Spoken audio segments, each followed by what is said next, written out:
अस्सलाम वालेकुम। तो आज की इस वीडियो के अंदर हम लोग MGT 211 मिड टर्म प्रिपरेशन से रिलेटेड पास्ट पेपर के जो इम्पोर्टेंट MCQs है उनको डिस्कस करेंगे। और इस वीडियो के अंदर हम लोग जो है 75 प्लस MCQs जो है मैं आपके साथ शेयर करूंगा, जिसके आंसर जो है वो करेक्ट होंगे। उम्मीद तो यही की जाएगी कि करेक्ट होंगे, क्योंकि फ़ाइल बनाते वक्त मैंने एक साथ ही तमाम की तमाम चीज़ें जो है वो कर दी थी। अगर थोड़ी बहुत गलती होगी तो मैं वो साथ में ही आपके साथ शेयर कर दूँगा। प्रीवियस वीडियोस यानी 3 वीडियोस मैं ऑलरेडी अपलोड कर चुका हूँ पास पेपर MCQ से रिलेटेड। तो उन तीनों वीडियोस को अगर आपने देखना है तो नीचे डिस्क्रिप्शन में प्लेलिस्ट का लिंक मौजूद होगा, उस पर आपने क्लिक कर देना है। तो वहाँ पर जाकर आपको तमाम की तमाम वीडियोस मिल जाएंगी। ना सिर्फ प्रीवियस 3 वीडियोस मिलेंगी बल्कि उसके साथ साथ आने वाली जितनी भी वीडियोस होंगी वो भी वहीं पर आपके सामने शो हो जाएंगी। तो तमाम वीडियोस अगर आपने देखनी है, इसके कंप्लीट पार्ट्स देखने हैं, 3 मैं ऑलरेडी अपलोड कर चुका हूँ, ये पार्ट 4 है जिसके अंदर हम 75 प्लस MCQs कवर करेंगे और उसके बाद भी 1-2 पार्ट और आएंगे, तो उनको आपने लाजमी देख लेना है। तो ये इन टोटल हमारे पास 500 MCQs बन जाएंगे। अगर आप इनको करते हो, पास पेपर के 500 MCQs को करते हो, तो गारंटी है कि 15 से 20 तक MCQs तो आपके इजीली हो जाने हैं पेपर के अंदर। बस शर्त यह है कि अगर आपने इन वीडियोस को कंप्लीट देखा हो तो तभी हो सकते हैं, अदरवाइज़ मुश्किल है। एक फ़ाइल को करके आप जो है वो 15-20 MCQs जो है नहीं कर सकते। तो ये गलत बात है। एक एक फाइल को, पास पेपर की फ़ाइल को आपने कर लिया और आप समझ गए कि सब कुछ हो गया और आंसर भी सारे गलत याद किए हुए होते हैं, तो हमारे पास पेपर नहीं होने वाला। कम से कम आपने 10-12 फाइल्स तो करनी ही करनी है MCQ की, तो तभी जाके आपकी काम जो है वो बनेगा। तो सबसे पहले हमारे पास यहाँ पर जो MCQ लिखा हुआ है आज के इस वीडियो का, MGT 211। तो हमारे पास जो पहले MCQ है, हमारे पास dash are responsible for the development. तो हमारे पास कौन रिस्पॉन्सिबल होता है डेवलपमेंट की, यानी किस चीज़ की डेवलपमेंट की? जो प्राइसिंग हो गई, प्रमोशन हो गई, यानी प्रोडक्ट की प्राइस हो गई, ये प्रमोशन वगैरह पे हो गई। हमारे पास जो कॉस्ट आ रही है प्रमोशन कितने की करनी है, या जो भी हमारे पास वो अलग से बजट रखते हैं कि हर एक बिज़नेस का, तो प्रमोशन के लिए अलग से हिस्सा मुख्तस किया जाता है। And distribution of goods and services, और जो प्रोडक्ट हम बना रहे हैं उसकी प्राइस और प्रमोशन तो हो गई, चलो अच्छी बात है। उसके बाद उसको डिस्ट्रीब्यूट भी करना है, सर्विसेज को, गुड्स को। तो गुड्स हो सकते हैं यानी सर्विस हो सकती है, या फिर कोई प्रोडक्ट हो सकती है, ये दोनों चीज़ें हैं। ये दोनों ही बिजनेस है, दोनों में हम लोगों को ही सर्विस प्रोवाइड कर रहे होते हैं। सर्विसेज के अंदर सर्विस प्रोवाइड करते हैं, प्रोडक्ट के अंदर हम क्या करते हैं, वो भी एक सर्विस ही कहलाती है हमारे पास। उसके अंदर हम अपना प्रोडक्ट बेच के लोगों को फ़ायदा पहुंचाते हैं। तो दोनों सेम ही चीज़ें हमारे पास। तो इन तमाम चीज़ों के लिए हमारे पास कौन सी डेवलपमेंट जो हमारे पास, कौन रिस्पॉन्सिबल होता है इन तमाम डेवलपमेंट्स के लिए? तो होता है हमारे पास मार्केटिंग मैनेजर्स जो होते हैं, वो इन तमाम चीज़ों के क्या होते हैं, रिस्पॉन्सिबल होते हैं। नेक्स्ट है cooperative society. Cooperative society is set up to protect the economically the dash section of the society.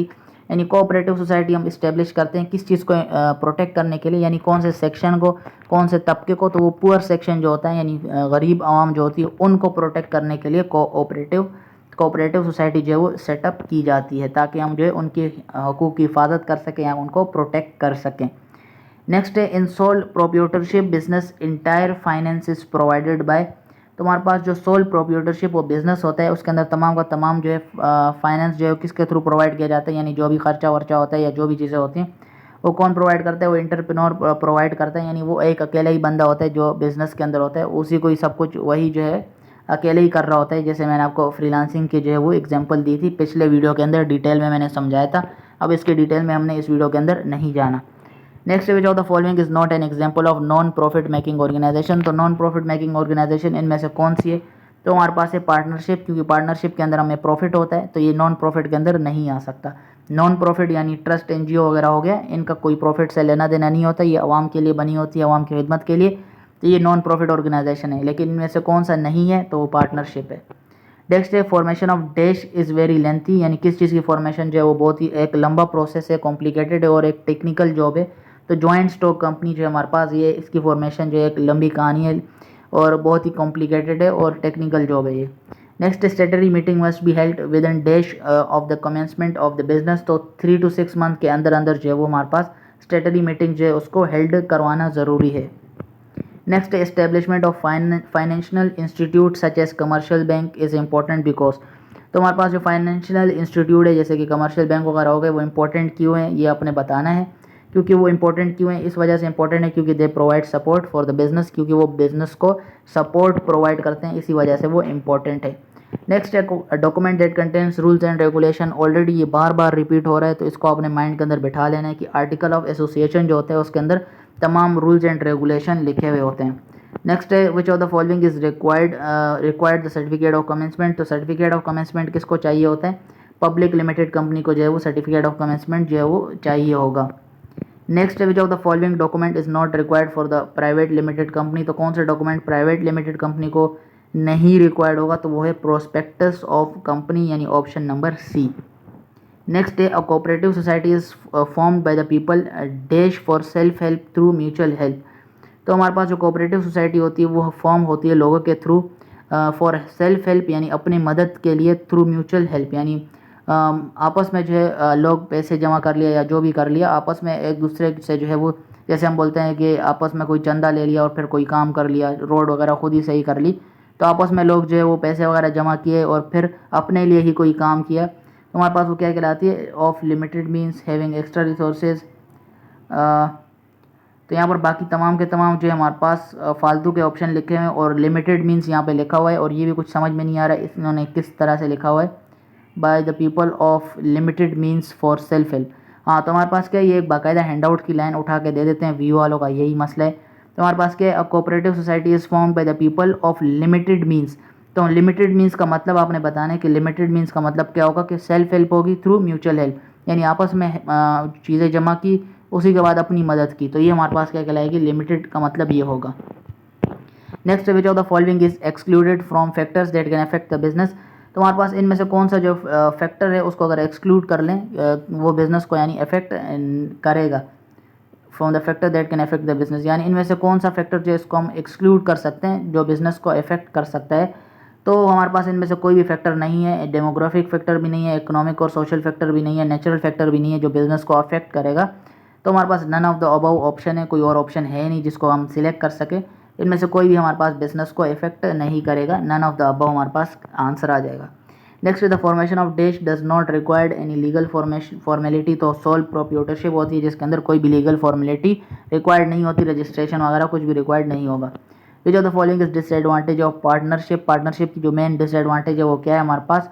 वो हमारे पास ये है कि प्रॉफिट शेयरिंग, ये हमारे पास क्या है? एक डिसएडवांटेज है। Prime credit trading, sufficient capital, distribution of work, ये सारे एडवांटेज है, लेकिन डिसएडवांटेज क्या है पार्टनरशिप का? उसमें प्रॉफिट शेयर करना पड़ेगा, क्योंकि आप पार्टनरशिप में काम कर रहे हो, 50-50 कर रहे हो या जो भी कर रहे हो, 2 बंदे हैं 4 बंदे हैं, तो सबको जो है वो प्रॉफिट तो मिलेगा। प्रॉफिट नहीं मिलेगा तो फिर मज़े आएंगे और फिर कंपनी चली जाएगी, या कोई एक ले लेगा, या फिर आपस में फड्डे होंगे, हालात ख़राब होंगे। तो बेहतर क्या है कि जो पार्टनर्स है उनको तमाम को जो है वो जितना प्रॉफिट जिसका जितना बनता है उसको उतना दे देना चाहिए। एक ये एक डिसएडवांटेज है पार्टनरशिप का। और सोल प्रोप्रिएटरशिप के अंदर मैंने क्या बोला? अकेला ही बंदा होता है, उसके ही मज़े होते हैं, काम करना है करो, नहीं करना बैठ जाओ, उसकी अपनी मर्ज़ी चलती है, साइन करना है करो, नहीं करना नहीं करो, तो वो उसके अंदर होती है। वो पार्टनरशिप के अंदर यही मसले होंगे, प्रॉफिट शेयर करो, वो करो, ये करो, कभी एक मानेगा कभी दूसरा नहीं मानेगा, तो आपको लेके चलनी पड़ेगी वरना फिर मसले हो जाएंगे। तो प्रॉफिट शेयरिंग हमारे पास एक डिसएडवांटेज है, बाकी काम डिस्ट्रीब्यूट सब कुछ तो करना पड़ेगा पार्टनरशिप के अंदर। नेक्स्ट है in partnership deed profit and loss is distributed among the partners. तो पार्टनरशिप डीड के अंदर हमारे पास जो प्रॉफिट और लॉस जो हम डिस्ट्रीब्यूट करते हैं पार्टनर्स के दरमियान, वो किस बेसिस पे करते हैं वो आपने बताना है। As per agreed ratio in partnership deed, यानी वो रेशो यानी जिसके ऊपर हमने एग्री किया, यानी पार्टनरशिप डीड के अंदर यही चीज़ होगी कि जो हमने पहले एग्री किया, जिसके ऊपर हमने साइन किया, जिस डॉक्यूमेंट के ऊपर, उसके अंदर हमारे पास जो एग्रीड रेशो था पार्टनरशिप डीड का, उसी के मुताबिक ही प्रॉफिट और लॉस जो भी होगा वो शेयर किया जाएगा पार्टनर्स के दरमियान। नेक्स्ट क्या हमारे पास? The owner of board of director to borrow from the bank are mentioned in, यानी जो पावर होती है बोर्ड ऑफ डायरेक्टर की बोरो करने की बैंक से, वो किसके अंदर मेंशन्ड होती है? हमारे पास आर्टिकल ऑफ एसोसिएशन के अंदर मेंशन्ड होती है। ये आर्टिकल ऑफ एसोसिएशन को आपने अलग से पढ़ लेना है हैंडआउट्स के अंदर, इसके अंदर और भी काफ़ी सारे पॉइंट्स होंगे जो कि आपसे पूछे जा सकते हैं। ये आर्टिकल मतलब इसका मतलब अलग से एक कानून होगा जो भी है, इसको आपने पढ़ लेना है। और एनुअल जनरल मीटिंग हो गई, स्टेटरी रिपोर्ट हो गई, तमाम इंपॉर्टेंट पॉइंट्स है, यानी कौन सी मीटिंग कितने दिन बाद होनी चाहिए, पब्लिक लिमिटेड कंपनी क्या होती है, प्राइवेट लिमिटेड कंपनी क्या होती है, पार्टनरशिप क्या होती है, जॉइंट स्टॉक कंपनी क्या होती है, तमाम के तमाम पॉइंट्स बहुत ही इंपॉर्टेंट है। बिजनेस के अंदर मैंने यही देखा, यही एमसीक्यूज बार बार आ रहे हैं पास पेपर के अंदर, तो आप क्या ही कर सकते हैं, यही आपने कवर कर लेना है अच्छे से पहले। विच of the following should be consider when designing a business plan. तो कौन सा जो है हमारे पास इनमें से आपको कंसिडर करना चाहिए जब आप किसी भी बिजनेस प्लान को डिज़ाइन कर रहे हो, यानी सोच रहे हो या जो भी कर रहे हो, प्लान बना रहे हो, तो बिज़नेस का ऑब्जेक्टिव क्या होगा? सही बात है, ये होना चाहिए मार्केटिंग कंपोनेंट, यानी बिज़नेस के लिए कौन कौन से मार्केटिंग कंपोनेंट्स चाहिए होंगे। फाइनेंशियल कंपोनेंट यानी पैसा वैसा कहाँ से आएगा, उसके लिए क्या करना पड़ेगा। तो जितनी को तीनों चीज़ हमारे पास क्या है, ये इंपॉर्टेंट है कोई भी प्लान सोचने के लिए, बिजनेस प्लान, तो ये all of the given option correct हो जाएगा। Next, a film that required another film as part of its overall business strategy is engaging in dash. तुम्हारे पास वो फिल्म जिसको दूसरी फिल्म चाहिए होती है एज अ पार्ट, यानी अपना एक पार्ट चाहिए होता है, यानी अपने अंदर एक पार्ट चाहिए होता है ओवरऑल बिजनेस स्ट्रेटेजी। तो ये किस एंगेज करते हैं, ताकि किस वजह से करते हैं, ताकि स्ट्रेटेजिक एक्विजिशन हमारे पास इसका क्या आ जाएगा, एक आंसर आ जाएगा, एक स्ट्रेटेजी है जिसको हम बोलेंगे स्ट्रेटेजिक एक्विजिशन। नेक्स्ट है the record of a country import and export of goods and services is called its. तो किसी भी कंपनी का जो रिकॉर्ड होता है इम्पोर्ट और एक्सपोर्ट का, यानी कितनी चीज़ें बाहर से मंगवाई जा रही है और कितनी बाहर बेची जा रही हैं, गुड्स हो सकता है या फिर सर्विस हो सकती है, यानी प्रोडक्ट हो सकता है या कोई सर्विस हो सकती है, तो उसको हम क्या बोलेंगे, बैलेंस ऑफ पेमेंट बोलते हैं। नेक्स्ट है which of the following is the treaty design to remove barriers, यानी वो कौन सी ट्रीटी हमारे पास डिज़ाइन की गई थी ताकि हम जो है वो उन तमाम बैरियर्स को जो है वो रिमूव कर सके, वो हमारे पास है WTO। एक्सपोर्ट सब्सिडीज़ आर, यानी एक्सपोर्ट सब्सिडीज़ हमारे पास क्या कहलाती हैं या फिर क्या हैं, तो हमने वो बताना है। तो ऑप्शन नंबर डी में हमने चले जाना है, वहाँ पर क्या लिखा हुआ है, government payments to domestic producer to reduce the price on exported goods. तो इसका मतलब होता है एक्सपोर्ट सब्सिडीज़ का मतलब क्या होता है, एक्सपोर्ट के ऊपर जो सब्सिडीज़ होती है उसका मतलब होता है government payment to domestic producer to reduce price on exported goods. If a very successful fast food restaurant has been ignoring customer concerns, यानी कोई भी सक्सेसफुल फास्ट फूड का रेस्टोरेंट है और वो कंटिन्यूसली इग्नोर किए जा रहे हैं कस्टमर कंसर्न को, बोल रहे बाढ़ में जाओ, मैंने हाथ तो धोने नहीं है, मैंने तो क्या करना है, उसके अंदर जो भी बंदे काम कर रहे हैं वो बोल रहे हैं छोड़ो, कस्टमर जो भी बाढ़ में जाए, हम तो आराम से डिलीवरी देंगे, आराम से जो है वो सर्व करेंगे, या बदतमीज़ी करेंगे, सुनेंगे नहीं। तो क्या होगा हमारे पास, आगे क्या लिखा हुआ है, then manager should being focusing on improving the film ethics. तो इसी सूरत में जो मैनेजर होगा उसको क्या करना चाहिए, उसको जो एथिक्स है, मेन बेसिक एथिक्स है, उसके ऊपर काम करना चाहिए कि ये बदतमीज़ी क्यों कर रहे हैं हमारे पास कस्टमर के साथ, क्योंकि नुकसान उसी बंदे का ही होगा जिसका रेस्टोरेंट है, जिसके अंदर ये इस तरह की बातें चल रही है, यानी कस्टमर्स को जो है वो इग्नोर किया जा रहा है, उनकी जो ख्वाहिशें हो गई या फिर जो ज़रूरतें हो गई जिनके लिए उन्होंने पे किया हुआ है वो उनको प्रोवाइड नहीं की जा रही, या कोई भी सर्विस वगैरह हो गई। मान के चलो कोई कंपनी है जो कि केबल की कंपनी ले लो, इंटरनेट की कंपनी ले लो, हर रोज़ तार जो है वो वहाँ पे मान के चलो ब्रेक हो गई, या इंटरनेट का सिस्टम सही नहीं चल रहा और सर्विस वालों को आपने कॉल की वो फ़ोन नहीं उठा रहे, तो ये क्या है हमारे पास, ये एक बिहेवियर हमारे पास जो आता है, ये क्या है, बैड बिहेवियर के अंदर आता है। इससे कस्टमर क्या होंगे, खुश तो नहीं होंगे, जाहिर सी बात है, गालियाँ देंगे फ़ोन के ऊपर, जो कि देते भी हैं कि इलेक्ट्रिक वालों को जिस तरह देते हैं लाइट वगैरह के लिए। तो हमारे पास क्या कहलाता है, ये एथिक्स होती है, यानी मेन एथिक्स कहलाती है, जो कि नहीं होती किसी भी कंपनी के अंदर। इसी वजह से क्या होते हैं, कस्टमर नाखुश होते हैं और क्या करते हैं, गालियाँ देते हैं, क्योंकि जिसके लिए उन्होंने पे किया है वो सर्विस ही उनको नहीं मिलेगी, तो क्या करेंगे, दुआएं थोड़ी देंगे अभी। Dash is a dimension of social responsibility, यानी वो कौन सी डायमेंशन है सोशल रिस्पॉन्सिबिलिटी की, जो जिसके अंदर इंक्लूड होता है hiring minority workers, making safe products, minimalizing pollution को मिनिमाइज़ करना, यूजिंग एनर्जी वाइजली, यानी एनर्जी को अच्छे से इस्तेमाल करना, अक्लमंदी से इस्तेमाल करना, ये नहीं बंद कर दी एनर्जी भाई नहीं है चलो, ये नहीं होती, अच्छे से यूज़ करना, अक्लमंदी से यूज़ करना इसको नहीं बोलते, मतलब तमीज़ से जितनी ज़रूरत है उसी मुताबिक चीज़ों को यूज़ करना, और सेफ वर्क एनवायरनमेंट प्रोवाइड करना। तो ये तमाम की तमाम किस चीज़ की रिस्पॉन्सिबिलिटी होगी, तो कॉर्पोरेट रिस्पॉन्सिबिलिटी होती है, ऑप्शन नंबर डी। नेक्स्ट है selection devices that are based upon physical condition of the candidates are known as. तो सिलेक्शन डिवाइसेस जो कि हमारे पास फिजिकल कंडीशन को यानी डिटेक्ट करते हैं कैंडिडेट्स की, उसको क्या बोलते हैं, मेडिकल टेस्ट बोलते हैं, जो कि किसी भी हमारे पास मुख्तलिफ कंपनीज़ के अंदर हो सकता है, या फिर किसी जैसे फ़ौज वगैरह हो गया वहाँ पर भी हमारे पास क्या होता है, मेडिकल टेस्ट वगैरह होते हैं।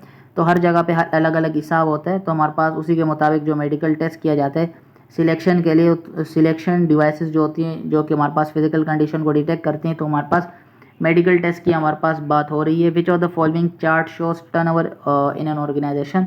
तो इनमें से कौन सी चार्ट हमारे पास जो है वो टर्नओवर को शो करती है, तो असल में तो इनमें से कोई भी नहीं है जो कि हमारे पास शो करती है। आप रिप्लेसमेंट चार्ट लिख सकते हो, लेकिन जो करेक्ट आंसर है हमारे पास वो कोई भी चार्ट जो है वो यूज़ हो सकती है, या फिर आप रिप्लेसमेंट चार्ट जो है वो इस पर क्लिक कर देना, इसका कोई जो है एक आंसर नहीं हो सकता, या फिर जो है ये तमाम चार्ट्स यूज़ हो सकती हैं, या फिर रिप्लेसमेंट चार्ट पर आपने क्लिक कर देना है। नेक्स्ट क्या है, द होथोन स्टडीज़ फाउंड, यानी जो होथोन स्टडीज़ थी, यानी ये जो थ्योरी थी या जो भी थी, इसके अंदर हमने क्या चीज़ फाइंड आउट की थी, हमने नहीं बल्कि जिसने ये थ्योरी दी थी उसने इस चीज़ के अंदर क्या रिज़ल्ट निकाला था, क्या नतीजा निकाला था। तो वो क्या था, हमारे पास जो सोशल और साइकोलॉजिकल फैक्टर होता है वो सिग्निफिकेंटली अफेक्ट प्रोडक्टिविटी। तो हमारे पास जो साइकोलॉजिकल और सोशल फैक्टर होता है वो हमारे पास वो प्रोडक्टिविटी के अंदर एक अच्छा इफेक्ट लेकर आ सकता है, यानी वो पॉजिटिव इफेक्ट भी होगा, नेगेटिव इफेक्ट भी होगा। वो डिपेंड करता है कि जो सोशल और साइकोलॉजिकल फैक्टर जो है वो किस तरह के हैं। अगर वो रॉन्ग होंगे या गलत होंगे तो वो क्या होगा, प्रोडक्टिविटी के ऊपर इफेक्ट होगा बुरे तरीके से। या फिर इसी तरह इंक्रीज़ भी आ सकता है, अगर सोशल और साइकोलॉजिकल फैक्टर जो है वो अच्छे से इफेक्ट करें तो ये इसकी प्रोडक्टिविटी के अंदर इंक्रीज़ भी आ जाएगा। और हमारे पास जो है वो इफेक्ट भी कर सकता है, यानी दोनों तरीके हो सकते हैं, यानी बढ़ भी सकता है घट भी सकता है अगर सोशल और साइकोलॉजिकल फैक्टर जो है वो सही से ना हो। नेक्स्ट क्या हमारे पास, मैस्लो हायरार्की ऑफ नीड्स जो थी हमारे पास, a person who buy a motion detector, यानी वो बंदा जो कि हमारे पास मोशन डिटेक्टर को बाय कर रहा है, अलार्म सिस्टम हो गया हाउस के लिए। उसका मतलब क्या है कि वो क्या करना चाह रहा है, यानी जाहिर सी बात है वो क्या करना चाह रहा है, अपने घर की सेफ्टी करवाना चाह रहे हैं ताकि कोई भी घुसे चोर वगैरह तो क्या हो, सायरन वायरन बजे और बाकियों को भी पता चले, मोहल्ले वालों को, और चोर जो वो डर जाए, भाग जाए, जो भी हो। तो ये क्या है, सिक्योरिटी कंसर्न के अंदर आएगा। सोशल तो है नहीं, लोगों को थोड़ी बताएगा वो कि लोगों के अंदर, घर के अंदर थोड़ी चोरी हो रही है। वो क्या करेगा, अपने घर को प्रोटेक्ट कर रहे, इसका सोशल से कोई लेना देना नहीं है। स्टीम, ये बाकी फालतू की चीज़ें लिखी हुई हैं, सेल्फ एक्टिलाइजेशन, तो ये हमारे पास अलग सी चीज़ें लिखी हुई हैं। जो मेन फैक्टर क्या है, वो अपने घर की सिक्योरिटी चाहता है, जिसकी वजह से उसने अलार्म वाला सिस्टम लगाया, डिटेक्टर वगैरह लगाया कि जैसे ही कोई टच हुए या इधर से घुसे तो अलार्म बजना शुरू कर दे और चोर जो वो डर जाएंगे। तो क्या है, हमारे पास ये एक सिक्योरिटी कंसर्न है। जिस तरह सीसीटीवी कैमराज वगैरह लगा दे तो ये भी क्या कहलाएगा, सिक्योरिटी के अंदर आ जाएगा। नेक्स्ट है कंपनी पॉलिसी, एडमिनिस्ट्रेशन, सुपरविजन और interpersonal relation, working condition and salary. ये तमाम की तमाम चीज़ें किसके अंदर आएंगी, है हाइजीन फैक्टर्स के अंदर आएंगी, ऑप्शन नंबर बी। नेक्स्ट है, which of the following step is important to improve expectancy. तो इनमें से कौन सा जो स्टेप है वो इम्पॉर्टेंट है, अगर हम जिसकी वजह से हम जो एक्सपेक्टेंसी को यानी इम्प्रूव कर सकें। तो हमारे पास है, create the belief that effort is related to performance, यानी आपने क्या करना है, एक बिलीफ क्रिएट करना है कि भाई अगर आप एफर्ट करोगे तो परफॉर्मेंस से रिलेटेड, हमारे पास that effort is related to performance. तो एफर्ट जो हमारे पास किस चीज़ से रिलेटेड है, परफॉर्मेंस से रिलेटेड है, तो ये स्टेप जो है वो इम्प्रूव करना ज़रूरी है, इंपॉर्टेंट स्टेप है जिसको इम्प्रूव करना ज़रूरी है। क्रिएट द बिलीव, यानी इस चीज़ के ऊपर जो यकीन दिलाओ बंदों को कि एफर्ट जो है वो रिलेट करेगा परफॉर्मेंस से। द टर्म जॉब रोटेशन, यानी जॉब रोटेशन का मतलब क्या हुआ, तो ऑप्शन नंबर सी को आपने देख लेना है। Means that staff is move periodically from task to task in order to increase variety and interest, यानी वही हो गया जॉब रोटेशन, यानी किसी दूसरी जगह पे, किसी और कंपनी में, किसी और पोस्ट पे आपको नहीं लेके जाएंगे। वो जॉब रोटेशन क्या होगा, उसी जगह पे आप घूमते जाओगे। आज एक चेयर यहाँ पड़ी हुई है तो उधर से उठा के अगले दिन, अगले महीने क्या होगा, दूसरी जगह पे बिठा देंगे आपको, दूसरे ग्रुप के साथ बिठा लेंगे, किसी और प्रोजेक्ट पे बोलेंगे काम करो। फील्ड आपकी वही होगी, सेम सी बात है। अब यहाँ पे मान के चलो कोई एप्लीकेशन बना रहे हो, फूड डिलीवरी से रिलेटेड एप्लीकेशन बना रहे हो, वो प्रोजेक्ट ख़त्म हुआ तो चेयर उठा के घुमा देंगे दूसरी तरफ और वहाँ पर बैठ गया जो है आप किसी और प्रोजेक्ट पे काम करना शुरू कर दोगे। वो कुछ कोई भी काम हो सकते हैं, मान के चलो कि उबर वगैरह हो गई, यानी कार सर्विसेज हो गई, जिसके अंदर हमारे पास जो है मुख्तलिफ लोग होंगे। तो वही सेम चीज़ें वहाँ पे फूड डिलीवरी की हो गई और यहाँ पर क्या है, कार सर्विसेज से रिलेटेड उस प्रोजेक्ट पर आपने काम शुरू कर दिया। तो क्या है, ये जॉब रोटेशन कहलाते हैं, यानी उसी कमरे के अंदर भी आपको घुमा सकते हैं या फिर दूसरे कमरे के अंदर लेके चले जाएंगे। चीज़ वही होगी, उसी कंपनी के अंदर होंगे, उसी पोस्ट पे होगे, वही सैलरी होगी, सब कुछ वही होगा, बस घुमाते जाएंगे आपको प्रोजेक्ट से टू प्रोजेक्ट। तो इससे क्या होगा, सैलरी वैलरी तो बढ़ेगी नहीं, बाकी तो चीज़ें छोड़ो, लेकिन कम से कम क्या होगा, इंटरेस्ट तो होगा ना। एक ही चीज़ में लगा हुआ, सालों से लगे हुए एक ही उसके ऊपर, एक ही सॉफ्टवेयर के ऊपर लगे हुए, तो उससे क्या होगा, बोरियत महसूस होगी, बोलोगे और कोई काम ही नहीं है करने को। तो इससे क्या होगा, माइंड चेंज होगा, आप बोलोगे उधर तो अलग सॉफ्टवेयर बनाया था, अब इसमें काम करते हैं, इसमें ज़्यादा और इंटरेस्ट होगा आपका कि इसके अंदर क्या क्या चीज़ें करनी है, किस तरह से करनी है। तो ये जॉब रोटेशन होती है। इससे आपको जॉब रोटेशन की डेफिनेशन पता चल गई। अब बाकी आपको मुख्तलिफ चीज़ें भी दे सकते हैं, कुछ सेंटेंसेस दे दिए, अब बोलेंगे कि इनमें से कौन सी जॉब रोटेशन की परफेक्ट एग्जाम्पल है, तो उस तरह से भी पूछ सकते हैं। बस आपको मेन जो वर्ड है उसकी मीनिंग पता होनी चाहिए, एग्जाम्पल माइंड के अंदर बिठा लेना है, चीज़ें क्लियर हो जाएंगी खुद ब खुद ही। Next, which of the following is not included as a basic idea in the definition of marketing concept. तो इनमें से कौन सा आइडिया जो है वो इंक्लूड नहीं होगा बेसिक आइडिया? तो हमारे पास है प्रोडक्टिविटी। प्रोडक्टिविटी इसका करेक्ट आंसर होगा, ऑप्शन नंबर सी। नेक्स्ट है, in days of marketing unsatisfied need of the customer are satisfied. हमारे पास कौन सी मार्केटिंग स्टेज के अंदर जो होती है अनसेटिस्फाइड नीड्स जो होती है कस्टमर की, उनको सेटिस्फाई किया जाता है, यानी कस्टमर किसी वजह से खुश नहीं है तो उन जो अनसेटिस्फाइड जो नीड्स हैं हमारे पास, जो ज़रूरतें हैं जिसकी वजह से कस्टमर नाखुश है, जब उनको हम उन कस्टमर्स को सेटिस्फाई करें, यानी उनकी नीड्स को जब हम पूरा करते हैं, तो वो स्टेज मार्केटिंग का कौन सा स्टेज होता है? तो मार्केटिंग ओरिएंटेड स्टेज होता है। उसके अंदर हमारे पास जो अनसेटिस्फाइड कस्टमर को हम जो है वो खुश करते हैं, टाइम पे खुश नहीं करना। सही है। Which of the following statement is not true about services. तो इनमें से कौन सा स्टेटमेंट जो है वो सर्विसेज से रिलेटेड ट्रू नहीं है? तो हमारे पास सर्विसेज से जो चीज़ रिलेटेड ट्रू नहीं है, तो गलत आंसर हमने बताना है। वो क्या है? They are often sold first then consumed, यानी वो बिक पहले जाते हैं और कंज्यूम बाद में किए जाते हैं। नेक्स्ट क्या हमारे पास? The degree to which a tool or test measure what it is suppose to measure is known as dash. तो वो डिग्री जो कि हमारे पास एक टूल है या फिर टेस्ट है जिसके थ्रू हम मैयर करते हैं, और which is suppose to mayor it is known as, जिसको हमारे पास सपोज किए जाते हैं, हम उसको सपोज करते हैं कि हम किस मैयर करते हैं, तो वो क्या कहलाएगा? वैलिडिटी कहलाएगा। ये हमारे पास इसकी डेफिनेशन है, इसको आपने एज इट इज़ रट लेना है। Next, which of the following would generally have unlimited liability. तो अनलिमिटेड लायबिलिटी किसके पास है? सोल प्रोप्राइटरशिप के ओनर के पास है। अपनी मर्जी, अपना काम करना है, साइन करो, नहीं करना नहीं करो, तो नहीं करोगे ऐसी बात है, नुकसान भी होगा। यानी उससे किसी ने, उसका कोई पार्टनर नहीं है, वो अकेला ही है, तो उसकी अपनी मर्जी है, करे जो मर्जी करे, उसका दिल करे। नेक्स्ट है, what is potentially the biggest advantage of a small partnership और अ सोल प्रोप्राइटरशिप। तुम्हारे पास पोटेंशियली जो बिगेस्ट एडवांटेज होता है स्मॉल पार्टनरशिप का as compare to sole proprietorship, वो क्या होता है? Single tax filing. नेक्स्ट हमारे पास क्या, विच of the following enjoy limited liability. तो हमारे पास कौन से बंदे होते हैं या कौन सी हमारे पास कॉरपोरेशन होती है, कंपनी होती है, जो भी होती है हमारे पास, जिसके पास जो है वो एंजॉय करती है लिमिटेड लायबिलिटी, एंजॉय करती है या उसके पास लिमिटेड लायबिलिटी होती है, तो हमारे पास होती है corporation. Next, in which type of business entity the entire ownership interest is transferable most freely. तो कॉरपोरेशन के अंदर हमारे पास ये काम इजीली हो सकता है, ओनरशिप इंटरेस्ट को ट्रांसफ़र करना, तो कॉरपोरेशन हमारे पास इसका करेक्ट आंसर आएगा। विच of the following is the component of business या फिर कंपोनेंट ऑफ बिजनेस। तो इंडस्ट्री और कॉमर्स दोनों हमारे पास जो है वो बोथ इंडस्ट्री एंड कॉमर्स हमारे पास क्या है, वो बिजनेस के कंपोनेंट्स है, तो इसको आपने याद रख लेना है। Next, which of the following must hold a स्टेटरी meeting. तो हमारे पास कौन इनमें से जो है उसको लाजमी जो है वो स्टेटरी मीटिंग जो है वो हेल्ड करनी चाहिए या फिर कंडक्ट करनी चाहिए। तो पब्लिक लिमिटेड कंपनीज जितनी भी है, सुन लो, उनको क्या करना चाहिए? स्टेटरी मीटिंग को हेल्ड करना चाहिए। नेक्स्ट है, which of the following is not included in aids to trade. इनमें से कौन सी चीज़ जो है वो ट्रेड के अंदर इंक्लूड नहीं होगी? तो फॉरेन ट्रेड जो है वो इंक्लूड नहीं होगा। नेक्स्ट है, the portion of capital kept at the winding up of a company of for the payment of डेप्ट इज़ नोन एज। तो वो पोर्शन ऑफ कैपिटल जो कि हम रख देते हैं जब वाइंडिंग अप होती है किसी भी कंपनी की, ताकि हम जो है वो जो पेमेंट ऑफ डेप्ट है वो दे सकें, वो हमारे पास किस चीज़ की डेफिनेशन है, उसको क्या बोलते हैं? रिजर्व कैपिटल बोलते हैं। यानी ऑप्शन नंबर ए जो है हमारे पास वो करेक्ट आंसर होगा। Next, which of the following business type can avail some concessions from the government. तो हमारे पास इनमें से कौन सा जो बिज़नेस टाइप है वो कुछ कंसेशन जो है वो गवर्नमेंट से ले सकता है, तो वो कौन होते हैं? कोऑपरेटिव सोसाइटी के बंदे होंगे। नेक्स्ट है, while making financial projection in a business plan which of these would not form part of the plan. तो कौन जो है वो प्लान के जो है वो हिस्सा नहीं होंगे? तो मार्केटिंग फाइनेंशियल प्रोजेक्शन के अंदर तो हमारे पास ऑडिट वाले नहीं होंगे। Next, which of the following are included in a business plan. इनमें से कौन जो है हमारे पास बिजनेस प्लान के अंदर इंक्लूड होंगे? तो ये तमाम के तमाम इंक्लूड होंगे, ये तमाम के तमाम पॉइंट्स या करेक्टर्स जिसको आप बोल सकते हो, तमाम के तमाम बिजनेस प्लान के अंदर इंक्लूड होंगे, तो all of the above option हमारे पास आंसर आएगा।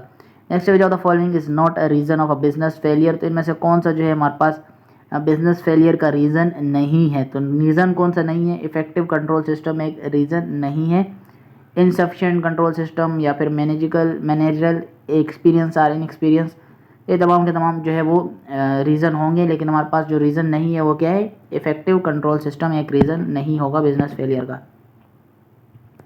नेक्स्ट है in which of the following two or more organization collaborate on a project for mutual gain, यानी इनमें से कौन सा हमारे पास जो है जहाँ पर ऑप्शन करेक्ट है जिसके अंदर हमारे पास दो या फिर दो से ज़्यादा ऑर्गेनाइजेशन आपस में कोलेब्रेशन करती है किसी भी प्रोजेक्ट के ऊपर म्यूचुअल गेन, यानी आपस में जो है वो प्रॉफिट हासिल करने के लिए किसी भी एक प्रोजेक्ट के ऊपर कोलेब्रेशन करना, तो हमारे पास क्या कहलाती है वो स्ट्रेटेजिक अलायंस कहलाएगी, जिसके अंदर हमारे पास दो या दो से ज़्यादा ऑर्गेनाइजेशन आपस में कोलेब्रेशन करती है किसी एक प्रोजेक्ट के ऊपर काम करना, जिसकी वजह से क्या होगा दोनों को प्रॉफिट होगा। नेक्स्ट है the difference between a country merchandise export and it's merchandise imports is the, तो मर्चेंडाइज एक्सपोर्ट और मर्चेंडाइज इंपोर्ट के दरमियान जो डिफरेंस होता है किसी भी कंट्री का वो क्या कहलाता है हमारे पास बैलेंस ऑफ ट्रेड कहलाएगा। नेक्स्ट हमारे पास one of the best solution to get rid of non biodegradable wastage is, हमारे पास जो सबसे बेस्ट सोल्यूशन है जिसके थ्रू हम जो है वो नॉन बायोडिग्रेडेबल वेस्ट है उनसे जो है वो छुटकारा हासिल कर सकते हैं, वो क्या है रिसाइकलिंग है, उनको दोबारा से जो है वो रिसाइकल करना ही मेन रीज़न है, मेन जो है सोल्यूशन है। Next is the MBTI is a personality test that has been used to select candidates who will more likely engage in organizational citizenship behavior at work. However, critics of this test suggest that the test can change over time as a personality develops. Therefore, the MBTI personality test may be, तो हमारे पास क्या MBTI एक personality test है जो कि candidates को select करने के लिए किया जाता है किसी भी ऑर्गेनाइजेशन के अंदर। सॉरी। नेक्स्ट हमारे पास क्या है however critics of this test suggest that the result can change, हमारे पास क्या है जो क्रिटिक्स कहती है हमारे पास जो टेस्ट जो है हमारे पास सजेस्ट कर रहे हैं हम इसके रिजल्ट जो है वो वक्त के साथ चेंज हो सकते हैं, ये पर्सन की जो है पर्सनैलिटी डेवलप जो है हमारे पास वक्त के साथ हो सकती है, तो रिजल्ट भी क्या होंगे चेंज होंगे। इसी वजह से हम क्या कह सकते हैं कि MBTI जो है हमारे पास MBTI पर्सनैलिटी टेस्ट जो हमारे पास क्या है रिलायबल है लेकिन वैलिड नहीं है। ऑप्शन नंबर सी इसका करेक्ट आंसर आ जाएगा। Next dash is a written statement which contain the duties and responsibilities of a job, तो हमारे पास कौन सी स्टेटमेंट होती है जहाँ पर हमारे पास तमाम ड्यूटीज़ और रिस्पॉन्सिबिलिटीज़ को लिखा होता है, यानी जॉब जब आपको मिलेगी तो उसके अंदर हमारे पास उससे पहले जो जॉब रिटन स्टेटमेंट होती है उसके अंदर तमाम की तमाम चीज़ें लिख दी जाती है ताकि हम जो हमें जो कैंडिडेट यानी जो एम्प्लॉय चाहिए वही मिल सके और एम्प्लॉय को भी पता चल सके कि मेरी रिक्वायरमेंट से रिलेटेड जॉब मिल रही है या फिर नहीं, ताकि वो भी हर जगह अप्लाई ना करे और फालतू में रश ना बढ़े, जहाँ पे जिस बंदे को जिसकी ज़रूरत है वहीं पर सब पहुँच जाए और कंपनी का भी टाइम बच जाएगा और आपका अपना टाइम भी बचेगा। तो हमारे पास क्या है वो जॉब डिस्क्रिप्शन होती है जहाँ पर तमाम की तमाम चीज़ें लिखी हुई होंगी कि जो भी सैलरी वगैरह है जो भी काम वगैरह करना है ऑफिस आवर्स कितने हैं, तमाम की तमाम चीज़ें वहाँ पर अगर लिख दी जाएंगी तो क्या होगा एम्प्लॉय को भी पता होगा कि वहाँ पे अप्लाई करना है या नहीं करना, और जो कंपनी है उसको भी मसला नहीं होगा, उसको भी राइट कैंडिडेट्स जो वहाँ पर अप्लाई करेंगे। नेक्स्ट हमारे पास क्या according to Maslow hierarchy of needs a person who buy a motion detector, तो इसको हम ऑलरेडी डिस्कस कर चुके हैं। सेंसर वगैरह बाय करना, सिक्योरिटी कैमरा वगैरह लगाना, ये सारी चीज़ें किसके अंदर आती हैं सिक्योरिटी कंसर्न होता है उस बंदे का, तो तभी वो क्या करता है ये तमाम की तमाम चीज़ें लगाएगा। नेक्स्ट है dongle MC Gregor is associated with which of the following theory, तो ये अगेन इंपॉर्टेंट MCQ हमारे पास ये डोगलस MC ग्रेगर जो हमारे पास इसने कौन सी थ्योरी दी थी या ये किस थ्योरी से एसोसिएट है, तो हमारे पास ये theory X and theory Y। Next है which step in Maslow hierarchy of needs theory deals with achieving one's potential, तो हमारे पास ये इनमें से कौन सा स्टेप है मैस्लो हायरार्की ऑफ नीड्स का थ्योरी का जो कि अचीविंग वन पोटेंशियल से रिलेटेड जो है वो डील करता है या उससे रिलेटेड हमारे पास है ये वो पॉइंट, तो हमारे पास है self actualization, option number B. Next है the term job rotation is another term for employee empowerment, तो हमारे पास क्या है यहाँ पर फ्री में जो है वो काम लिया जाता है एम्प्लॉय से और वो भी खुश होता है ताकि प्रोजेक्ट वगैरह चेंज हुए बस उसी जगह पे चेयर घुमा देते हैं किसी और प्रोजेक्ट के अंदर शिफ्ट कर देते हैं, ऑप्शन नंबर डी इसका करेक्ट आंसर आएगा।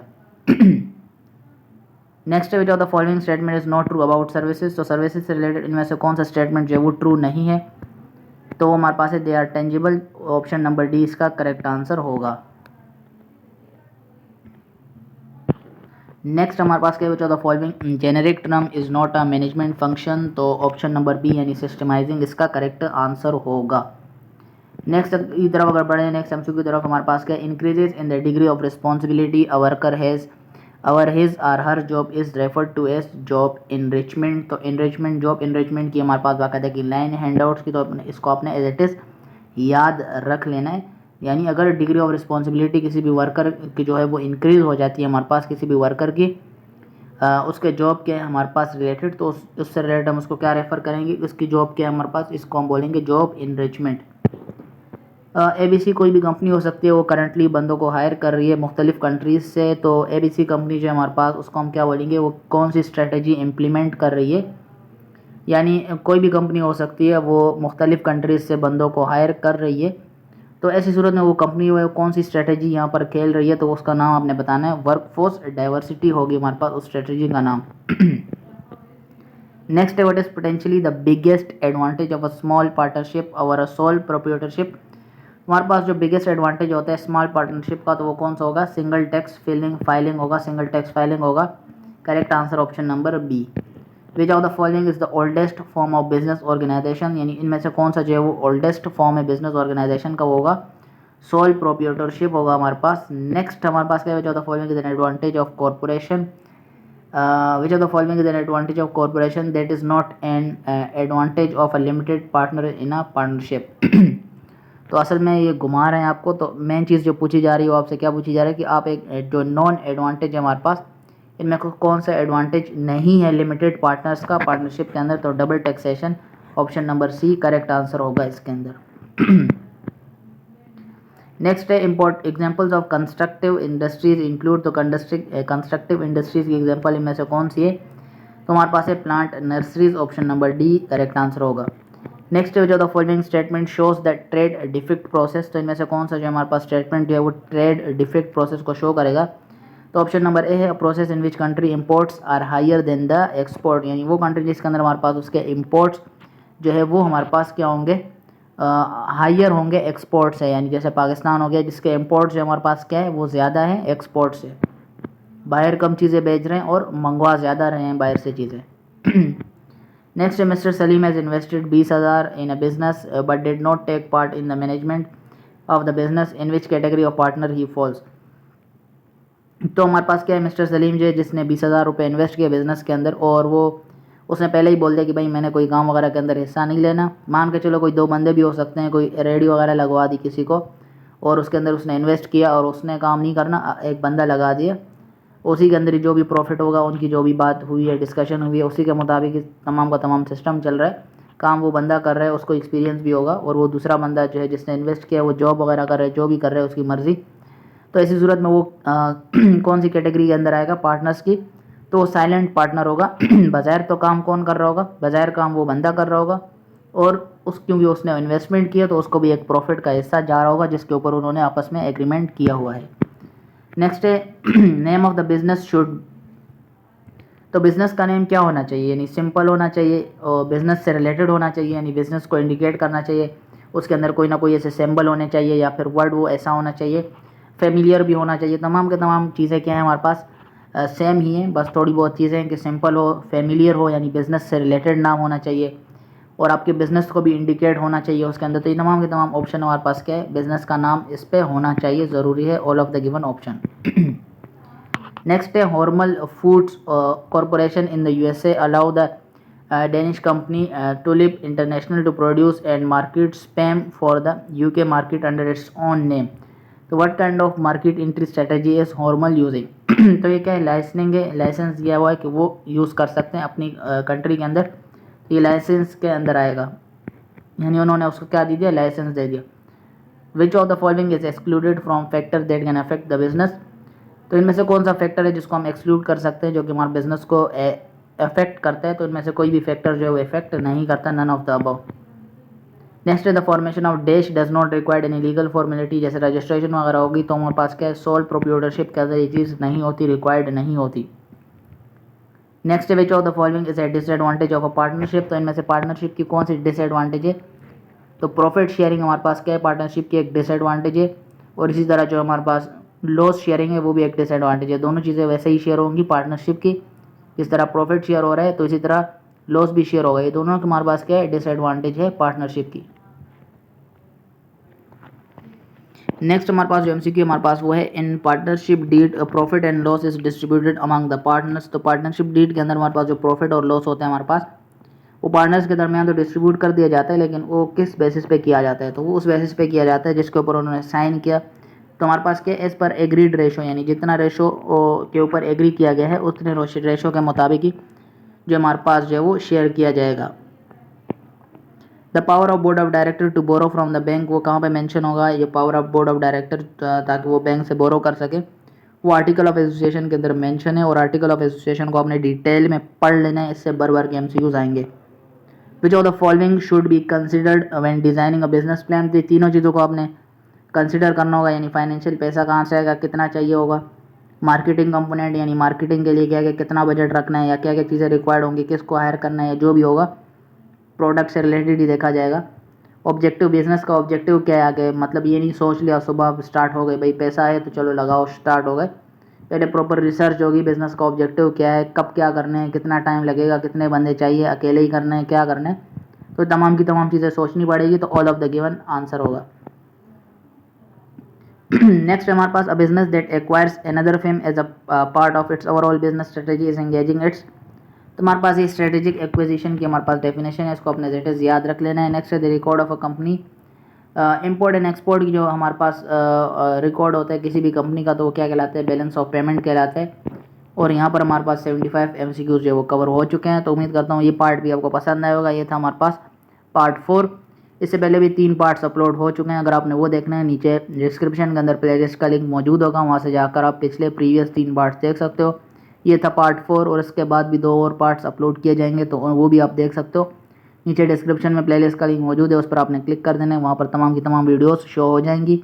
बाकी सब्जेक्टिव वगैरह देखना है आपने, और हैंडआउट्स की कंप्लीट वीडियोस देखनी है, शॉर्ट लेक्चर्स वगैरह देखने हो, तमाम के तमाम इसी प्लेलिस्ट के अंदर आपके पास मिल जाएंगे आपको। तो इस प्लेलिस्ट को आपने लाजमी विजिट कर लेना है, ताकि आपकी तमाम की तमाम कॉन्सेप्ट, तमाम की तमाम चीज़ें, MCQ, सब्जेक्टिव सब कुछ क्लियर हो जाए और मिड टर्म अच्छे से हो जाए। तो अगली वीडियो में मिलेंगे। अल्लाह हाफिज़।